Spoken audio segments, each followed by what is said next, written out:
Olá pessoal, hoje nós vamos falar sobre as emergências psiquiátricas, um tema que todos os médicos precisam saber, né? Porque vez ou outra vão encontrar em qualquer emergência uma emergência psiquiátrica, tá? Então vamos lá, aqui nesse slide tem os conceitos, né, de emergência e urgência e o que é eletivo, sendo então a emergência algo mais imediato e a urgência um pouco menos imediato, tá? E as eletivas não têm essa velocidade, não precisa ser rápida, você pode marcar com calma o paciente nas consultas. A primeira coisa, organização do ambiente, né? Desse ambiente onde o atendimento vai acontecer. Aqui na emergência psiquiátrica tem alguns pormenores, né? Tem algumas especificidades dela, porque a gente atende pacientes agressivos, pacientes com um risco de uma violência, então a gente precisa ter alguns cuidados, tá? Aqui nessa tabela tem aqui linkado, né? Cada tópico do que é necessário no ambiente para atendimento psiquiátrico, tá? Vou falar um deles, como instituição de protocolos. Isso tem para todo mundo, né? É importante ter um protocolo, uma rotina estabelecida no serviço para todo mundo atender da mesma forma. Treinamento e reciclagem também é algo de todos, né? E uma organização, uma disponibilidade da equipe de segurança próxima ao consultório. Como a gente tem esse risco de acontecer uma agressividade, uma violência, a gente precisa de segurança, tá? Próximo do consultório. Precisa de haver uma observação contínua por outros membros da equipe, então é bom que o consultório que a gente atenda seja próximo ao posto de enfermagem, né? É importante que esse consultório tenha duas portas, uma de entrada e outra de saída próxima do médico, né? Então a de entrada do paciente e uma de saída atrás do médico seria o mais adequado, porque em qualquer situação a gente tem como sair. E uma porta também que abra para fora, né? Isso é importante, porque numa situação aí de emergência que a gente precisa se proteger, a gente abre para fora e não para dentro. Isso dá mais velocidade também, tá, gente?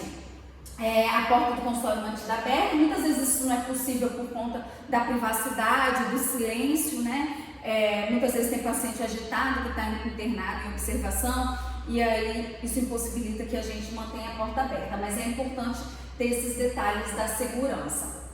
Tá? Cuidado com objetos, né? Algum objeto que possa tornar uma arma branca, né? Esses dias o enfermeiro esqueceu aquela, tipo uma baciazinha de metal que tem, né? De inox, para fazer medicação. Ele esqueceu dentro do consultório. E eu falei para ele, né? Olha, cuidado, não deixe esses objetos aqui, porque pode se tornar uma arma, né? Então é muito importante a gente tomar cuidado, evitar ficar de costas para o paciente, né? Importante a gente sempre ficar de frente para, caso aconteça alguma coisa, a gente visualiza e se prepara, tá bom?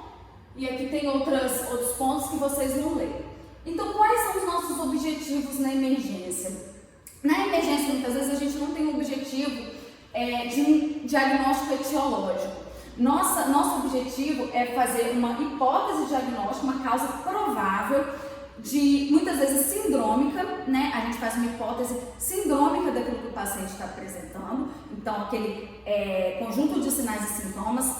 É uma síndrome ansiosa, é uma síndrome alucinatória, é uma síndrome psicótica, né? É uma síndrome de agitação psicomotora. Aí a gente vai de acordo com a síndrome, porque muitas vezes não é possível estabelecer um diagnóstico numa consulta de emergência, tá? E aí, a partir desse diagnóstico sindrômico, a gente estabiliza o quadro, que é o principal objetivo, né? Estabilizar esse paciente daquele quadro agudo e excluir causa orgânica. Isso é muito importante, e encaminhar o paciente depois de estabilizado o quadro, tá, gente? Essa exclusão de causa orgânica a gente vai ver como a gente vai fazer, e isso é muito importante numa emergência. Qualquer que seja ela, a gente precisa ver se aquilo é orgânico ou se é psiquiátrico, tá? E aí, para fazer a avaliação, tem todas essas características que a gente conversou lá na primeira aula, né? De um contato com o paciente, conectar-se com afeto, perguntar para ele em que eu posso ajudar, né? Lembre-se que ele não te conhece, ele não escolheu ir até você, né? Não é aquele médico que você procura de maneira eletiva no consultório, ele não sabe quem é você, ele tá ali de uma maneira com um sofrimento muito grande, né? Então é importante você se apresentar e fazer essa pergunta acolhedora: em que eu posso te ajudar? O que está acontecendo, né? É muito importante, tá, gente?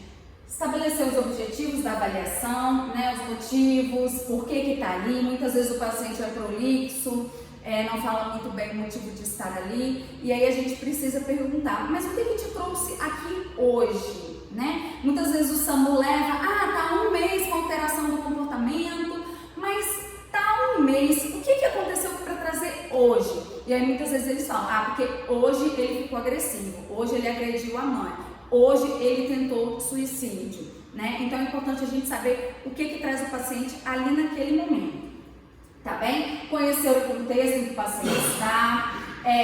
Algo muito importante, não identificar-se com sentimentos negativos do paciente, como por exemplo, você parece muito novo para ser médico, você que é psiquiatra mesmo? Se eu for internado, vou processá-lo, né? Então, essas questões a gente não pode levar para o lado pessoal. Isso vem a partir de um adoecimento do paciente, né, gente? Muitas vezes eles falam, eu vou processar você está fazendo isso comigo. E aí você não responde, né? Fala, tudo bem, depois a gente vê isso, tá? Não confrontar o paciente em maneira alguma. E aí, né, a progressão da avaliação. É importante a anamnese, exame psíquico e exame físico, né, como em qualquer conduta. E aí a gente tem que responder algumas questões para a gente avaliar se vai internar ou não. Porque uma das coisas que a gente faz também na urgência é ver se o paciente vai ficar internado em observação, se ele vai ter alta, para onde a gente vai encaminhar, né? Então esse é o principal, decidir se ele pode ficar em casa ou se ele precisa de internação. E para isso a gente precisa dessas questões. Há risco de agitação psicomotora ou heteroagressividade? O problema é orgânico psiquiátrico ou ambos? Há uso de droga? Ele está em intoxicação ou abstinência? Está psicótico? Há risco de suicídio ou de homicídio? Qual a capacidade dele para o autocuidado? Qual o suporte familiar? Então essas são perguntas importantes que a gente deve fazer sempre, tá, gente? Eu não tô... Apagou aqui. Deixa eu só ver. Apagou o cronômetro. Então a gente, geralmente, o que acontece? O paciente, a queixa principal, né, geralmente, é uma alteração do comportamento, né? E aí o paciente vai, o que aconteceu? Eu alterei o comportamento, houve uma alteração. E aí a gente tem que distinguir, né, o motivo dessa alteração do comportamento. É uma verdadeira emergência psiquiátrica? É um quadro menos agudo? É uma emergência não psiquiátrica? Isso que a gente vem falando, né? Responder aquelas questões pra gente conseguir tomar a conduta, tá?